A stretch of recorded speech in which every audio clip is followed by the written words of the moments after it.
Hey, Joan, good morning.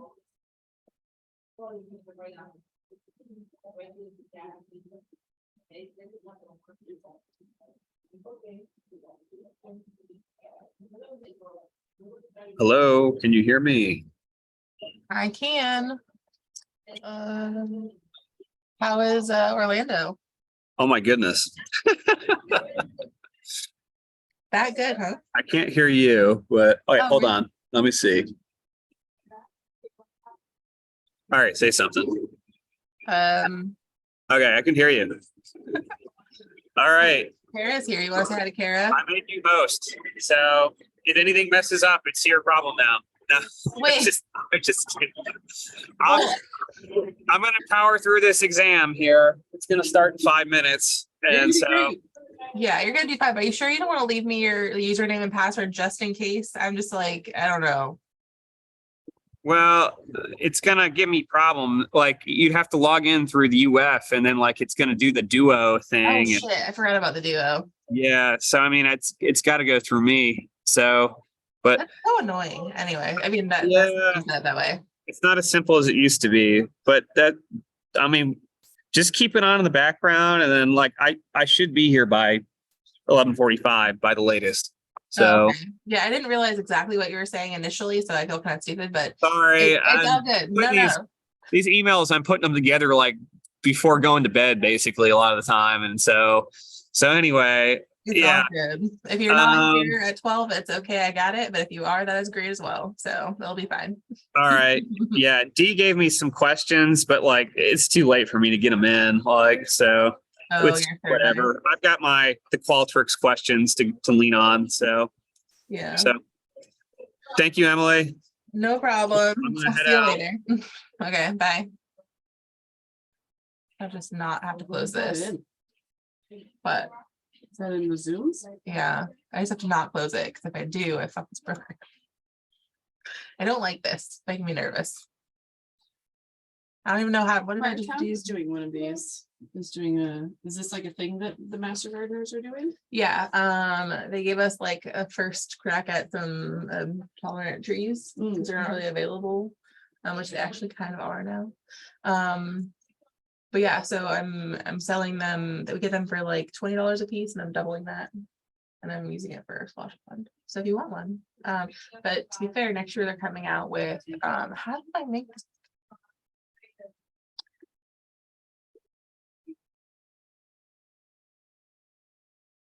Hey, good afternoon, everyone.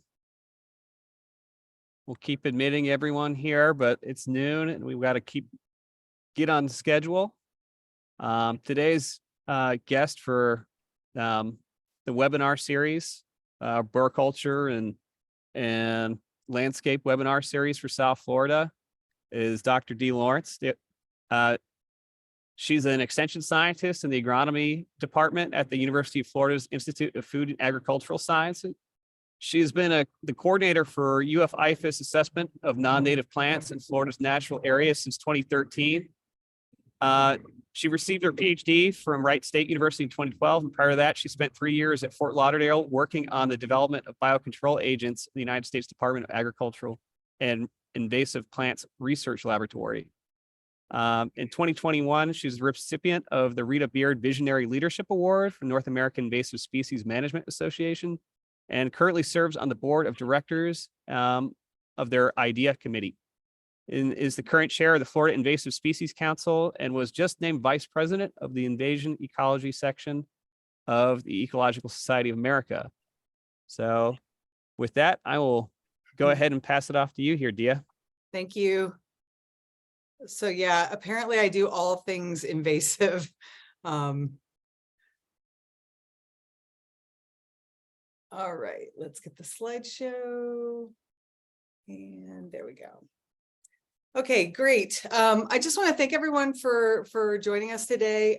Today, I'm going to talk to you about invasive species and how we can stay ahead of this invasion curve through different ways to identify potentially invasive plants before they arrive, and other creatures. I do go a little alt taxa in here, but also how to identify those species as early as possible so we can manage them.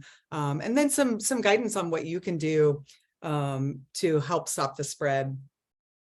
And so first, broadly, it's important to note that biological invasions are a global problem. We know that as globalization has grown over the years, so has the accumulation of non-native species.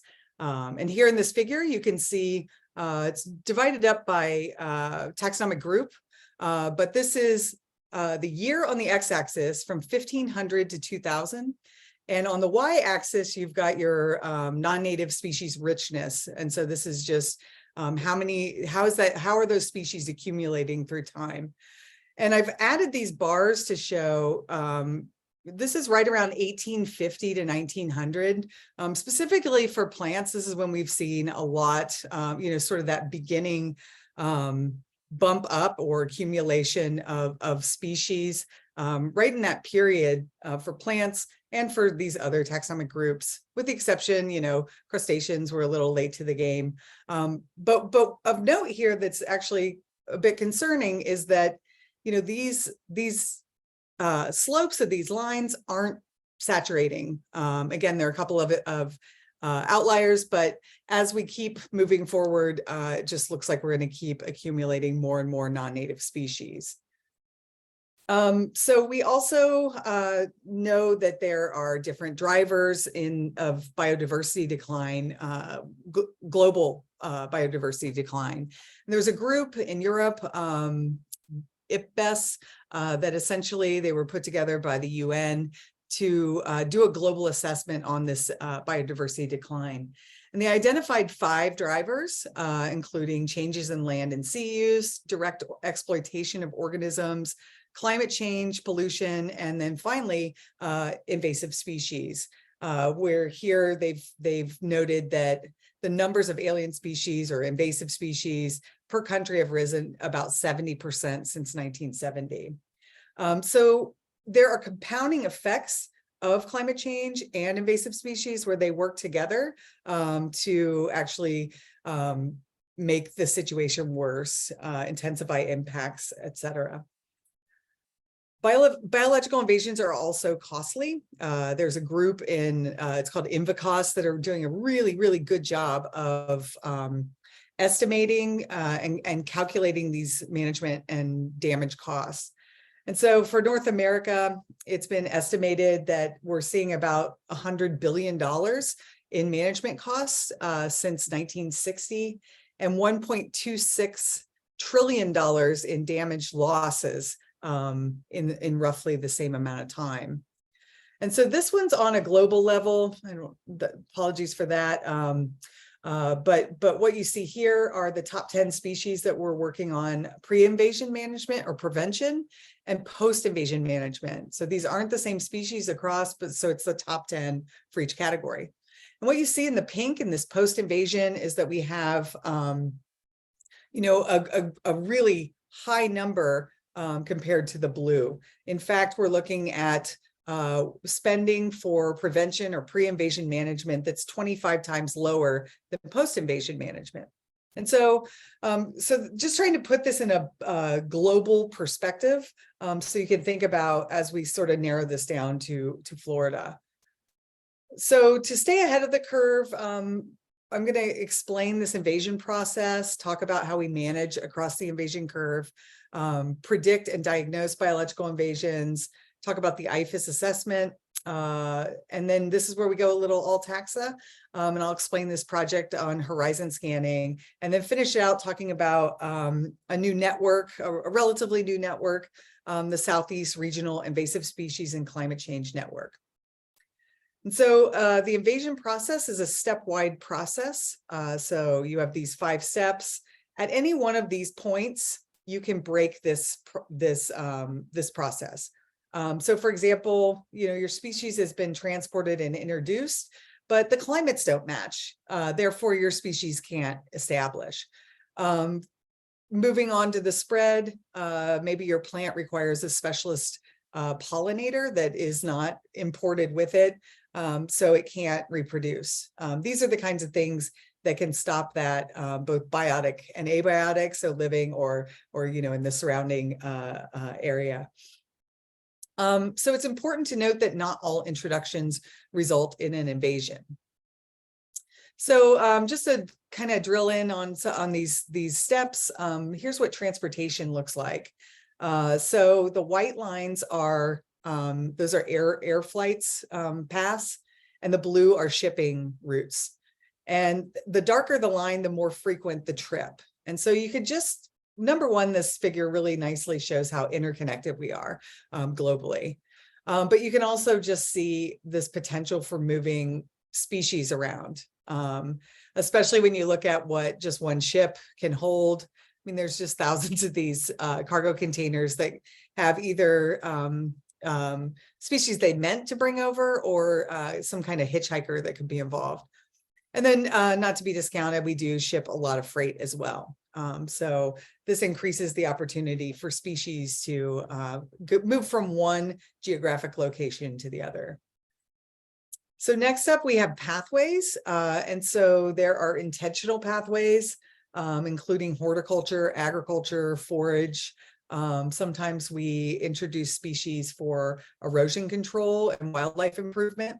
The biggest, probably the most famous example being kudzu, which not only was promoted at one point for a forage plant and a landscape or this ad to grow a vine like this over your porch, but we also planted millions of cuttings around the Southeast to try to prevent erosion after, it was around the same time that we had seen, the ecological disaster in the West with, the Dust Bowl and what led to the Great Depression. So we planted these cuttings.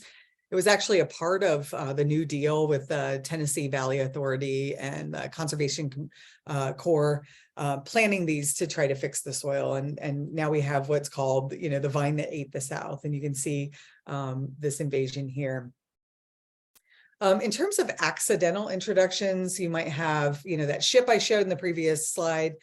They have ballast water that can carry things, or it can have things on, organisms on the outside of the ship that hitchhike across. Unprocessed shipping material. So years ago, there were no standards that required treating the wood materials, moorings to hold things up in those ships, or wood pallets. And so a lot of times we brought over organisms in those pallets, including this emerald ash borer. Again, this isn't a plant example, but this one insect is really causing a lot of havoc to an entire genus of trees in the US, with our ash trees in danger of they're getting decimated throughout this side of the Rockies, and it was just identified or detected in Oregon as well. So there's a big concern over there about ash borer. So what happened was the larvae were in a piece of the wood, and it matured as it came across. And when the pallets or the wood material was brought off the ship, these ash borers were introduced. And so moved very quickly, and also important to note that they can reach reproductive maturity in fringe tree, which is a particular concern to us because we have a threatened pygmy white fringe tree here in Florida. And then you could have other forms of hitchhikers. That could be something as simple as, seeds get stuck in your boots or on your clothing. I think it's important to point out that we need to understand our roles. We like to plant beautiful things, and we like them to be easy to take care of. And many of the same characteristics that you find in some of the popular horticulture selections are also, the same things that make them very good at invading. So high fecundity, so lots of bright, showy fruits and flowers, they tolerance to different habitats. So for this reason, we've seen about 82 to 94% of invasive species, invasive plants in the US somehow linked to ornamental plant trade, forestry, and agriculture. And here we see, this is our Mexican petunia or Ruellia, knowing that, you know, just how widespread it is here in Florida. And then this is Bradford pear or calorie pear. In this particular case, each cultivar was sterile, but no one had tested whether or not they could fertilize one another. So a Bradford and a Bradford can't make fruit, but a Bradford and a calorie can. And so now we're seeing, you know, we're just popping out of the what's called a lag phase. So a lot of times these species will kind of hang low. You kind of start to notice them, and then next thing you know, you turn around and they're everywhere. So that's you know, they're just hanging out, waiting to reach that right amount of individuals in the landscape where you'll just notice this huge explosion as they fully invade. So there are two ways to think about establishment. One would be these abiotic conditions, or you know, things non-living, and climate change is probably the easiest example to talk about here. So we have these lines that kind of show what areas of the world kind of overlap with the US. And just note that Florida here does overlap with a lot of the most biodiverse regions in the world. And when you think about it, if a species can live here, the potential for it to be able to live here would be higher than if you're pulling something from, say, Siberia. So as these climates match, you can see here with mimosa, here's the native range. You can almost overlay this with what we're seeing in the US. As far as biotic conditions, there are things, you know, two categories. This is probably the easiest to describe with animals. You have specialists and you have generalists, and a specialist requires very specific things to be able to live. So in the case here with these adorable koala bears, they require eucalyptus to feed on. So if you introduce them to an area where their food source isn't, they aren't going to make it. But feral hogs should be familiar to everyone. We have, you know, we're losing millions of dollars every year due to these invasions. There's been one woman was mauled by feral hogs in Texas. So they do a lot of damage. These are generalists. They do well in many places. They're omnivores. They can eat a whole bunch of stuff. They're tolerant to different climates. So therefore, their potential to establish and spread is greater than something like the koala. Next, when we talk about spread, here are some traits that influence spread. We'll go back to the plant world and talk about things like short time to reproduction, high seed production, like both of these examples here, Brazilian pepper tree and melaleuca. One melaleuca tree can produce up to 10 million seeds. And you know, these dense groves of melaleuca, you'd have quite a few seeds on the landscape. And they're very small and easy to disperse. Also, the Brazilian pepper tree being red, you know, showy fruits tend to attract birds, which can also influence more of a long distance dispersal. And of course, we can't forget vegetative spread. Here is a picture of bamboo culms in someone's backyard. Their neighbor had planted running bamboo, and that species is now running into their yards. And there's a lot of problems with this, especially up in the Northeast, with impacts their property values. And actually one guy tripped over one of these and blew his knee out. So there was a big dispute between two homeowners over that. So, but in terms of vegetative spread, this is, you know, you put one of these bamboo next to a waterway, those rhizomes could pop off and float down the river, lodge, and then grow. So all of these together really do facilitate short and long distance dispersal. Next up, we talk about impacts, and we have ecological impacts that can be stuff that you can't readily see. So changes in your geochemical cycling in the soil or nutrient availability, hydrology of the system, or things that are very obvious, like this fire.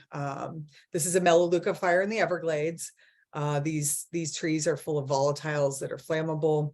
And so lightning strikes in the Everglades cause fires all the time. If they happen to hit one of these stands, then you have a very hot, fast fire that does a lot of damage to the ecosystem. For economic impacts, I did show some global numbers and North American numbers, but here this is specific to Florida. So we did some research compiling the numbers of, how much money are we spending to manage on our state and federal parks and natural areas. And we came up with a number of about 43 million per year that we're spending on management. This is divided down into, these are sort of the top plants that we're directing money to, with hydrilla and water hyacinth having two of the higher numbers. And these are terrestrial species, Melaleuca, Brazilian pepper tree, your lygodiums. So just 5 species here take up more than half of that value, that estimate. Just further indicating if we could stop one, we could really save some money. And then also we can't forget some of our socioeconomic impacts to economy, and this would be our economic losses. Citrus greening is a disease that's vectored by an invasive species. In terms of human health, there are some examples that are really, minor impacts. So a lot of folks are allergic to your different olives, Russian olive, autumn olive, allergic to that pollen, some minor rashes, some major rashes. If you've ever heard of giant hogweed, if you get this stuff on you, it's no worries. It's not in Florida and probably not a climate match, but this is another northeastern invader. It causes basically what look like 3rd-degree burns. If you get the sap on your skin, it's photoreactive, really nasty when you get it. An example from Florida, again, we'll dip our toe into a different taxonomic group. This is a giant African land snail. We currently have 2 counties under quarantine, Pasco and Lee, for new populations of these snails. We've eradicated them twice in the past, and hopefully we're on our way to do that again. But giant African land snail is a carrier of rat lungworm, which can be very harmful to human health, potentially fatal. So these things, they're important to understand and understand specifically these impacts. So if we think about climate change, we're already seeing a lot of this in in Florida in general, in the Southeast. We have sea level rise, changes in fire dynamics, where, invasive species might provide a fuel that wasn't there. Extreme weather events. So here's 3 hurricanes that are stacked up, but we are also seeing increasing frequency and intensity of these tornado events in the Southeast. And then this land use change, we're urbanizing, we're putting concrete down, and that's also having some effects on from climate change. And so thinking about this stages, what does climate change look like across this? So we're seeing new shipping routes emerge because of sea melt, sea ice melting, where the blue shipping routes are the traditional routes. And here is a more direct, so they can make more trips faster, as this is not freezing over like it used to. In terms of establishment and spread, here's a project. Mike Oslin did this work looking at tropicalization or species shifting with warming temperature. So for every 2 degrees increase, you can see just how Brazilian pepper tree is going to move and eventually come across the whole Gulf Coast and up into the Carolinas. And then example of change in impacts. We mentioned those fire cycles. Here's an interaction where you have a drought, a pretty intense drought in the Southeast that's stressing out trees. When the trees get stressed, they don't produce as many chemicals, secondary metabolites, preventative defenses, and sap to kind of keep them safe from things like wood-boring beetles. And here's a big beetle kill that basically is just fuel. And so the wildfires that go through are fueled by these dead trees that are a result of this insect that could get into the trees because of that drought. So to explain the invasion curve, this is pretty simple. We have a species that arrives. As time moves forward, your area occupied increases, so does the cost, and your eradication success declines. And so it's divided into 4 segments: prevention, eradication, containment, and long-term maintenance control. And just want to show here estimates of economic returns. $1 should yield about $100 return on investment. And these diminish over the curve where you have 1-to-1 or a 1-to-5 dollar return on investment. So again, we want to stay at this end of this curve and stay in this prevention and eradication portion. So management across the curve can look like this. So we have risk assessments that kind of can be used to put species on lists, prohibit them from entry. We know this has worked very well with vertebrates in trade. With the Lacey Act, we have something called the injurious species listing, and it's prohibits the movement of species. All the ones that were put on that list before being introduced, or that aren't in the US currently, have stayed out of the US. So very effective. We can do this for plants too. Climate suitability models. Here's a person decontaminating one of those cargo holds, just making sure that we aren't releasing some sort of agriculture pest or a new forest invader. And then New Zealand's well-known, Australia as well known for their biosecurity measures. They actually turned a Viking cruise ship back for having algae on the hull. So they made them go to a port and clean that ship off, would not allow it in the waters. In terms of eradication, we have detector dogs that can alert if something, here, this one's looking for zebra mussels, to try to keep that from becoming an invader in the area. Here is the Florida Everglades Task Force. They are doing species removal. I don't know exactly which one, but they've gone in and E-sismas removed, Nile crocodiles, all kinds of stuff down there. And then here's a success story. In California, they were able to eradicate this European grapevine moth. So if detected and identified as early as possible, there is hope to eradicate those species. As far as containment, you can stop the spread by doing things like there's different programs.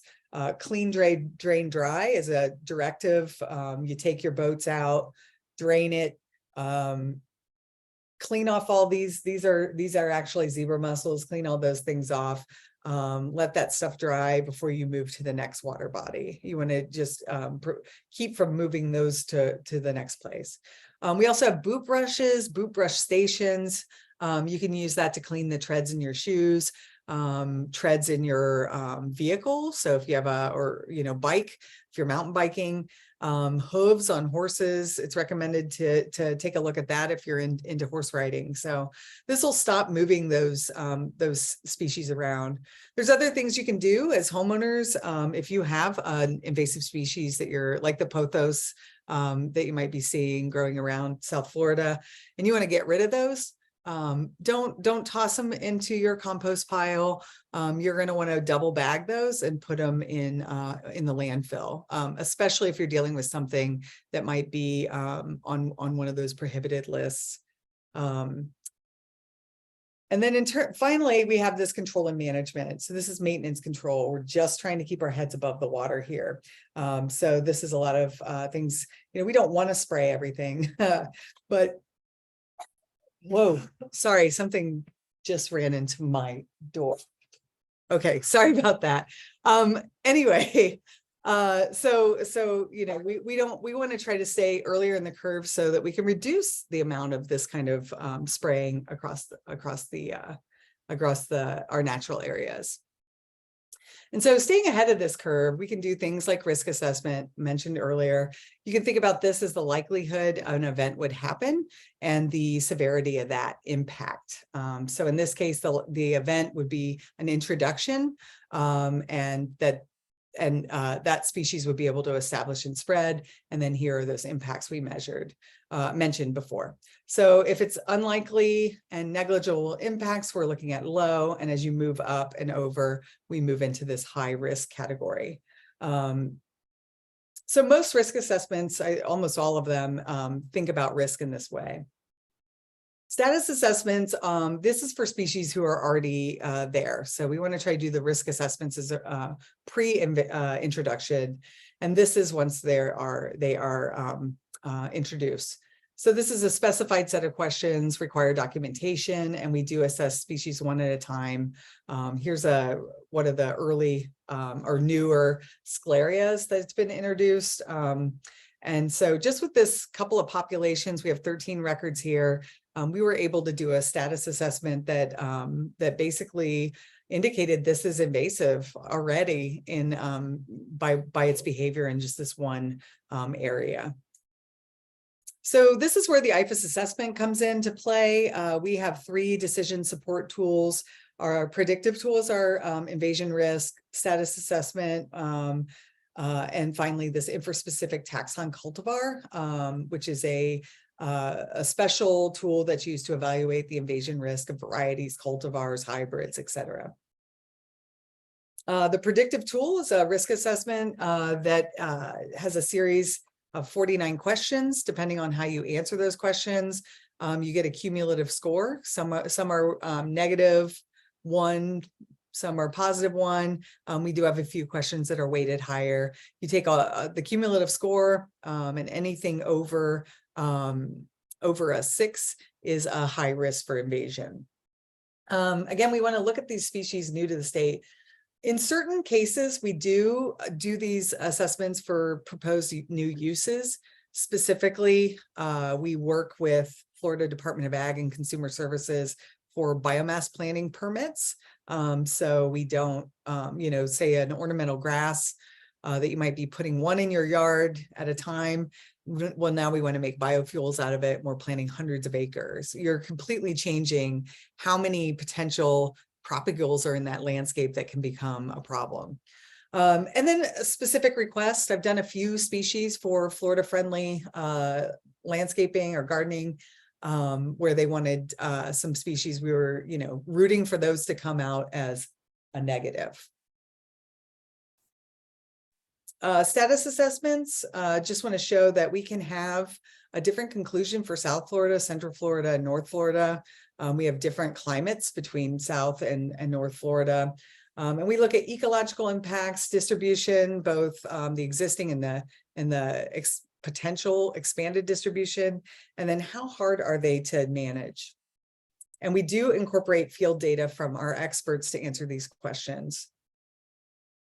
The final tool, the IFAS-specific taxon protocol, is used to look at cultivars, varieties, and subspecies. Is it going to become invasive? as invasive as its parent species. Here's this pothos example. Here is escaped pothos in South Florida. Giant leaves, growing up and over trees, very, very hard to kill. We had a couple cultivars that were put up for release. These failed miserably. These, pretty much the invasion risk was the same. And for this reason, we had a very specific terms to the release of those cultivars as a university. So we can't sell them. It was Florida and Texas, and strict guidance to keep them indoors. So we have over 900 species. Our database, you can filter it, download your lists. So if you want a list of vines to avoid in South Florida, you can click through those filters and just pull that in your list with their conclusion type. Just picking on pothos today. We'll keep going. Here is what a species sheet looks like. We give you pictures, common names, synonyms, and here is the information. It's a high invasion risk for all zones. Some other information about growth habit and the tool used. These are things that you can use in that actually the filtering minds when it does those filters for you. And here's your detailed data and links if you want more information. So we've been doing the assessment in this way for years. And just in 2019, we took a bit of a new direction to really try to stay ahead of that curve. And we conducted a horizon scan, in fact, the first horizon scan in the US to identify invasive species threats to our state. We know Florida is a hotspot for biological invasions. We have 30 some odd ports, so we want to really protect this state. So this is a method that's used to identify potential threats and emerging issues, to inform policy and decision making. Historically used in big tech, biomedical fields, but more recently in natural resources decision making. The first one was done in 2014 in Great Britain. And since then, we're almost a decade now, we're seeing all different kinds of horizon scans. This one's specific to ornamental plants. Here's one about biodiversity and human health and different regions. So in Florida, we know there's an urgent need to identify these unknown or emerging invaders. Again, we have 30 ports of entry. So these are all of our airports, domestic and commercial ports. We have 69 million tourists that visited Florida in 2019. So between all the cargo and the people in these ports, we are vulnerable to these introductions, and we are a gateway to the Southeast. And then prevention efforts could save the state millions of dollars annually and preserve Florida's unique ecosystems. So our goals were to provide a ranked list of invasive threats, identify pathways, and categorize impacts and impact mechanisms. And we did this by first building a list of species, dividing into taxonomic groups. We had a workshop to train everybody and get input on our process. Then we conducted rapid risk assessment, peer review, and ranking. And then the final is to actually use this list for things like full risk assessment and policy decisions. To build the list, this is the hardest part. Where do you start when you're trying to identify the unknown? So there's this tool available online, CABI, horizon scanning tool. That basically does a climate match. So here is Puerto Rico as our area at risk. Here are the climate classes, and basically it mines their database for all the species that are in the same climate type, but they don't show up as a record in your area of interest. And so for Florida, we pulled 9,600 species, took out our microorganisms, got it down to 7,100. And then we moved into a more rigorous list narrowing, where we did synonym corrections, climate matching that was more detailed, tried to retain as many species that have an invasion history, and other filtering methods. And so this is what it looked like for plants. We started with 2,100 and got it to 100. Basically, we use global commonness, so that's the number of records, with the idea that if there are a ton of records, this species is probably pretty good at finding a place to establish. Our risk assessments were the likelihood of arrival, establishment, and impacts, scored on a scale of 1 to 5, with a maximum score of 125. And we also estimated confidence for each score and the final. And we identified our pathways as well. So release in nature, these are your dumping your goldfish into a pond, stowaways, unaided, and our escape from confinement. Once that's done, we did some peer review and edits, and then we built a final consensus in a virtual meeting. And here are our results. 4 species got the maximum score: alewife, zebra mussel, red swamp crayfish, and crab-eating macaque. We're particularly concerned about this one because we do have rhesus macaques in the state that do carry potentially fatal human diseases. So this one scored pretty high on human health impacts. We ranked 40 species, including 6 plants. There's a privet, this phalaris.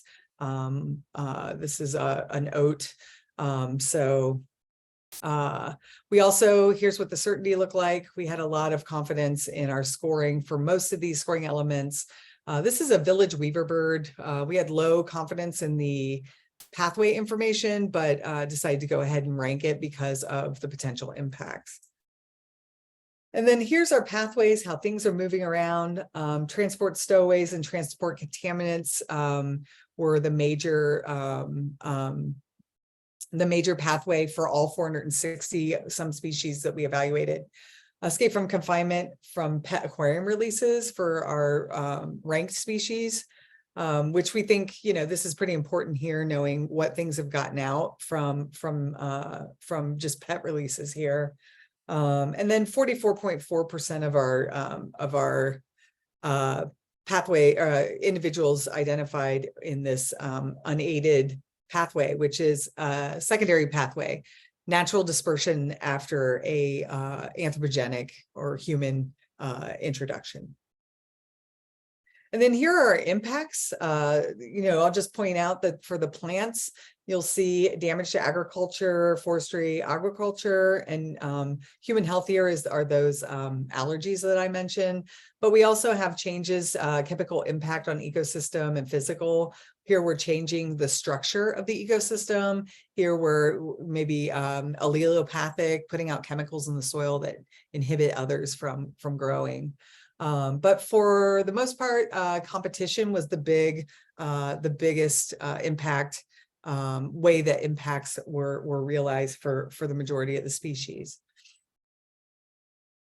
And overall, this damage to agriculture and forestry was high for our socioeconomic impacts. So we recommend full analysis of these 40 species, increased surveillance targeting these high-risk species at Florida's ports and the state borders. 40% of these species are already in the Southeast, and I think it was 27% in the Caribbean. So we can't slack on either end in terms of what we're monitoring. We need to review the list, add and subtract species as necessary, identify pathways. In some cases, it might make more sense to manage a pathway and get more, multiple species as opposed to one at a time.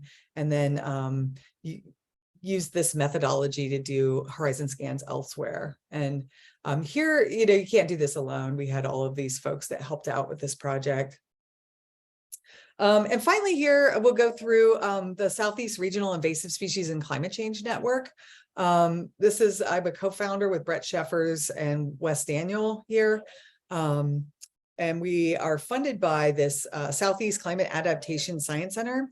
Basically, what we recognize is that there are consequences to climate change for invasive species. We have altered distribution of existing species, altered transport and introduction mechanisms, establishment of new species, changes in our impacts, and changes in the effectiveness of how we control invasives.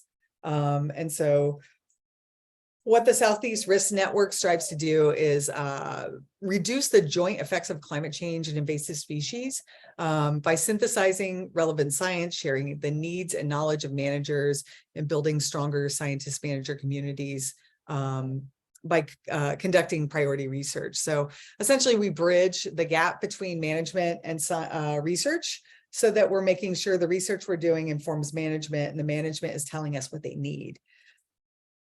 So some of the products we put out there, if you were to join our network and you want to find out more, we put out these research summaries. You know, just a little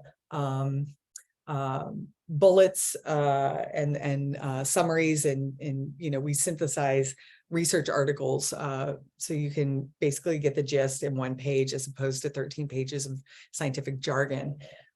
We haven't done a management challenge yet, but here's an example from Northwest. I mentioned emerald ash borer has just been detected there. And here is what they put together pretty quickly to inform the public about how to identify if your tree's infested and different things that you can do. We do put on a webinar series. Actually, we have one today in 15 minutes. And then we have a Twitter account that we also disseminate different kinds of information. And we're a part of a larger network. So we do a lot of cross-risk activities, but there's Northeast, North Central, Northwest, and Pacific. These other networks are getting established now. And I will point out here that not on this map, we do have some collaborators in Canada that are starting their own risk network. We hope to do some cross-national collaboration as well. I'll leave this up for a second. If you want to pull out your smartphone, if you're interested in joining the listserv, you can do that here.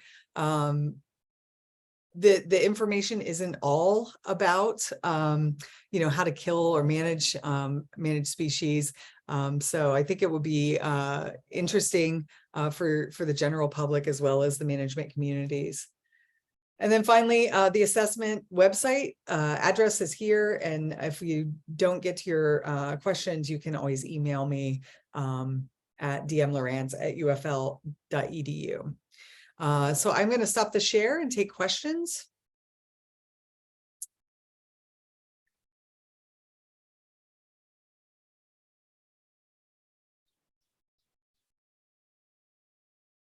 I have to say that that's the first time I've been scared during a presentation. I do not know what knocked on. I think a bird flew into my door or something. So apologies for that. It was very odd. All right, folks. Yeah, if you've got any questions, feel free to unmute yourselves or go ahead and put it in the chat box. Like either way, we've got time here. Okay, I have a question. Yep. There used to be on UF IFAS's website, there was a link to report the black bean bug to FDAX, and that link is now broken. So I'm just wondering if you have any idea what's being done with that particular new invader. I'm not familiar with that one. I can't answer that question. But in terms of fixing the broken link, I would recommend contacting, I don't know which website you're referring to, but there should be contact information, and you could reach out and have them get with FDAX to fix that, or you could contact FDAX and they could take care of it. Yeah, it seems like it's kind of an IT issue. If you, I mean, you want to contact the extension agents, like we pass that stuff along too. Yeah.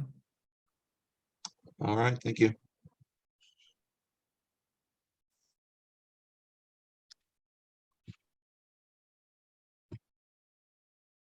Come on, folks. We know you got questions.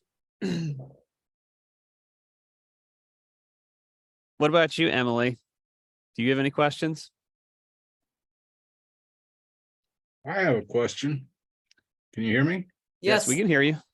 Okay, what is being done, if anything, to slow down and revert the spread of the Florida holly, the Brazilian, what do they call it?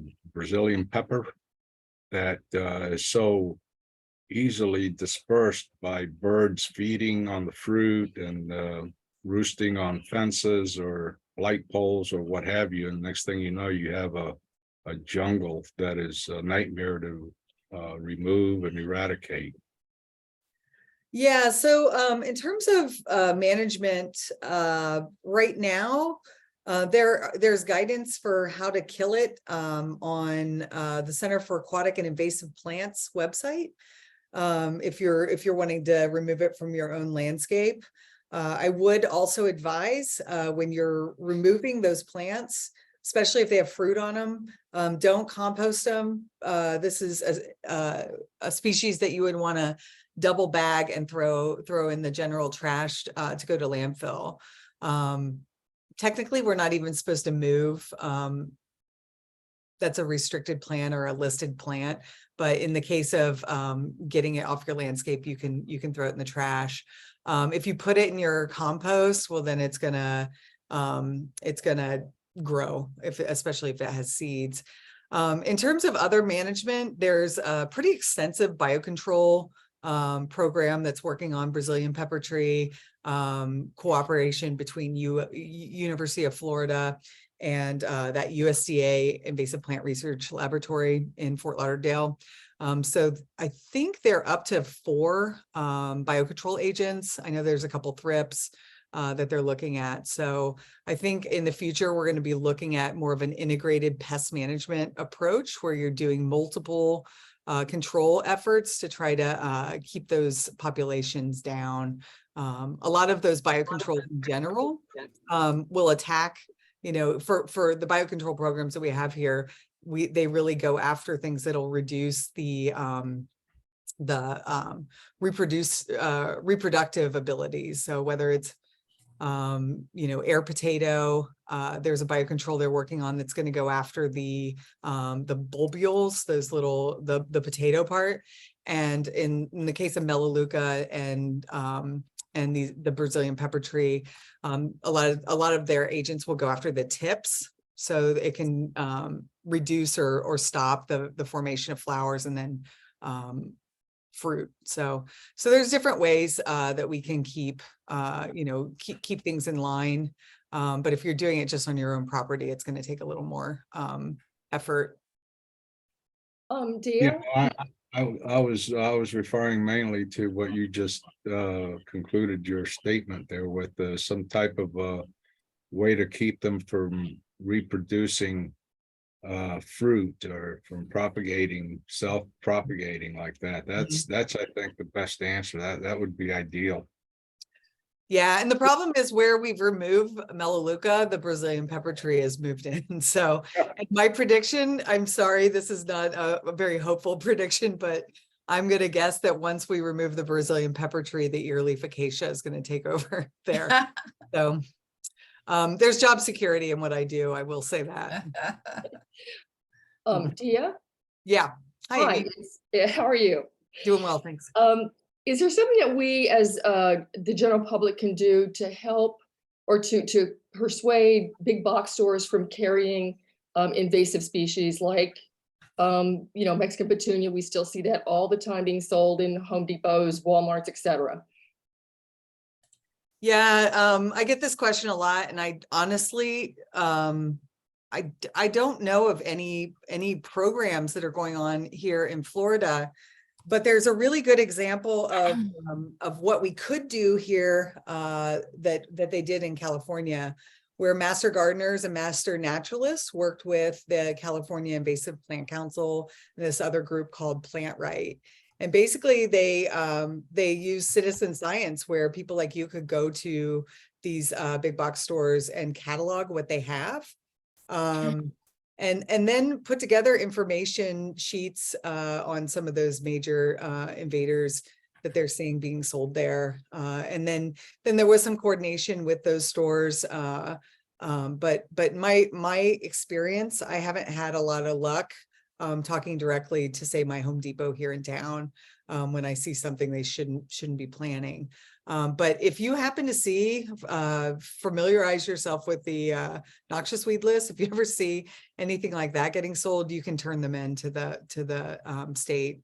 I did that once. I was at a mall and somebody was trying to sell water features. They had just gone out and collected water hyacinth as, their display plant. So there, you can narc on your neighbor if you see something like that. But yeah, I think it's going to take a coordinated effort, and potentially this could be something. We have an extension collective at UF now that does invasive species work, and I've been thinking about proposing some kind of effort that we could do that would be sort of that bridge to those stores.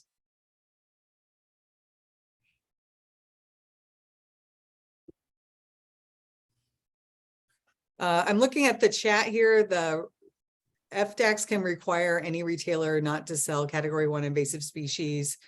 I'm just going to say this is confounding two different lists. So there's the Florida Invasive Species Council, formerly FLEPSI. Those are Cat 1s, Cat 2s. The state does maintain a noxious weed list. And I actually have gotten 5 species listed. So Calorie pear, beech vitex, camphor tree, cat's claw, and Japanese honeysuckle. That's when they can go in and start regulating, and they do go after people when they're selling something they shouldn't. So there is enforcement. You just have to report. So this is John Harris who wrote that comment. So Yep. That I know. So my point is, you as a group of scientists, as well as UF, as well as so many other organizations that are wrapped into this, including the federal government, can influence state departments of ag like Florida to more completely agree with the invasive plant list by whatever organization in that state, and require them not to be sold at retail, all those other species as well, not just the noxious weeds, and more so matching that up with what plant nurseries, that sell wholesale aren't allowed to sell, but yet some of that can be sold at the retailer because nobody wants to go after that, huge multi-billion-dollar market maker that are the big box stores. So do you guys talk about that at all in your meetings and how to get past that, do not do point? Yeah, so first of all, we don't at the university, we don't use the FLEPSI or FISC list. That we use the one that I do. There's more science behind this one, and we're actually moving in the direction at I'm on the plant committee, listing committee for the council. So we're working on making our list more compliant, so it doesn't matter which one you're using. Ours just has more options in terms of some non-invasive species. But for the regulatory piece, FDACs can't enforce something that isn't listed on their regulatory list, which requires a rule change. So the way to get activity or the action that you're desiring here in this comment would be to petition each of those species to be placed on the list. And it does take time, but and most of the time we're waiting for the rule change to go in, which we're still waiting for camphor tree and calorie pear to be listed. It's just whenever they have time in their legislative session to consider something like that. So, but yeah, you have to have that that regulation in writing before they can do anything. So thanks for talking through what's required and all the steps that are required. Yep. So just to follow up my other comment about municipal or county codes where invasives, even beyond the noxious plant list, are required to be removed on development sites. And a few times, Deerfield Beach is one of the cities that I remember at least used to have some of those, the highest species like Melaleuca, Australian pine, your leaf acacia, Brazilian pepper, any day of the week, residential commercial properties could be cited if they were on their property. So it was a minimum maintenance requirement. Do you guys ever talk about, writing a model ordinance towards, invasive species removal being a minimum landscape requirement for cities and counties? That's out of my, now you're talking real legal speak, and that's out of my skill set. I'm not aware of anyone doing that work at UF, but I am aware, of these municipal orders, and those often will use that Florida Invasive Species Council list, as opposed in it. Well, I will also say the council list has some of the prohibited species on it as well. So that would be something, I guess, someone who does, I don't know, environmental law would need to get with someone like me to do that. And yeah, good idea though. Absolutely a good idea. Yeah, that's good. And I've talked with the Environmental Law Center at Nova University about it, and other UF professors like in horticulture about it. Ed Gilman, when he was there, was in favor of trying to do that more. And Mr. Klein is there now, looks at some of this invasive species as well. So Yeah, that's very interesting, because Gilman's EDIS documents are the ones I get the most emails about, because they're promoting species that are listed. Yep. We're still trying to clean that one up. Yeah, there is a lot of updating on old, especially species lists that's almost in every year need. But anyways, thanks. Yeah, that actually, just generally, this is some information that might be useful to the group. I've worked with EDIS, the EDIS publishers, Diana Hagen in particular, and I believe she's got it up and running. There's basically a widget or a plugin. So if you pull up these articles for the different, for, say a plant that might be in the IFAS assessment, it'll automatically pull up our conclusions. So even if you have an EDIS that hasn't been updated and is still recommending something it shouldn't, those IFAS assessment conclusions should show up on the page. If that hasn't happened, it should be happening soon. Is Norfolk Island pine considered invasive? I'm not familiar with that. Donna, what's the genus for that? I'm pretty sure that's Arboriculture, Okay. but I don't know the species. Norfolk Island. It's Arboriculture heterophylla. Yeah, there it is. Yeah. Yeah, one thing you should all know is I'm an ecologist, not a botanist. I'm terrible at plant ID, but I can tell you how they work in a system. Yeah, I'm not familiar with this one in terms of if I've done the assessment, it's been a while ago. I thought in South Florida it was considered invasive, but wanted to verify that. You're not using Flupsy anymore. I'm kind of confused on where to go anymore to get the right list. So, well, ours is the Arboriculture. Sorry, the Arboriculture is a prohibited species on some city lists, and I think it's a level 2, level 3 on the Florida invasives list at this point. But I mean, you go back to recommended species list. You got prohibited species list. You got noxious or nuisance species lists, and every city can be different, which is a research project in itself. There are folks who have done some work on this, the different regulatory and non-regulatory lists, across the US.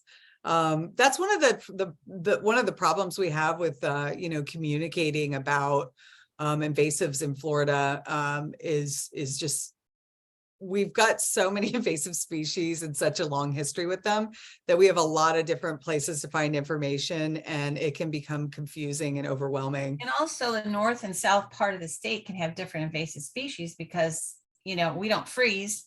Now, maybe in North Florida, you can plant it and it's going to die anyway. but you can't really plant it in South Florida because we all know they just become giant trees that are really hazardous in storms. So I'm just confused about it because I've seen it being promoted sometimes, and I'm like, I thought this was on the list. Well, we don't have it listed. It's supposed to be, it's up for reassessment in 2025. But I can definitely take a look at it. We have a regular schedule to reevaluate species. This one is always on a 10-year schedule, but we can do that sooner than later if it looks like it's emerging. But generally that's, if you recall from the presentation, how we've divided the state up. So if you're going into the IFAS assessment, you might see 3 different conclusions for the same species based on where we're telling you that applies. Okay. I know you got to go, so I don't want to keep you, but do you think you could put a link in there, or did you already, for the site where people could go to look up a plant? What you think the best place for your average consumer, if they want to look at a plant and say, oh, I wonder if this is on the list? Well, I'm going to have to promote my own database. Okay, that works. Okay, I'm going to click on it. I'm going to promote it. Okay. Yeah, we've got 900 species, and again, there's predicted Yeah, that's good. Yeah. and also what those species are actually doing. So depending on the conclusions, but just to be clear, IFAS staff, faculty, volunteers cannot recommend species that are listed as either high risk or invasive. We're not to promote those. So no plant sales, no writing up a little blog post under, if you're using UF's name, on things that might be on that. I'm going to definitely promote that. Thank you very much. Thanks. And Deah, when is the FISC list going to get updated? The last one I saw was from 2019. Yeah, so the way that the website is working, we're updating as we make changes. So the online site is the most up to date, but we're still going to put out paper copies. With COVID, we were financially restrained and frankly emotionally restrained from putting that together for 21. But we are planning to print one this year. So trying to get more room on it too. I think we're going to take a lot of this, like you guys don't need to know who's on the committee and all of our credentials. So that can open up space. And I personally find the printed list to be not as inclusive as it could be or accessible because I find the font size to be hard to read. As we move forward and keep improving the website for the council, that's going to be more interactive and sortable as well. Thank So you. I guess just to respect your time, and it sounded like you got a webinar potentially to move from one to another here. If you don't mind, just before going, what's the name of the webinar series that you guys have? So it's Southeast Risk. Let me see, I'm trying to pull up my, what am I looking for? Twitter. So next month we have, it's probably a little technical, but it's Catherine Jarnovich from USGS in Fort Collins, and they're doing this really cool work doing these species distribution maps. So they're doing future climate projections and current and coming up with some new ways to do some of these predictive mapping. And today, let me see, I should know this, but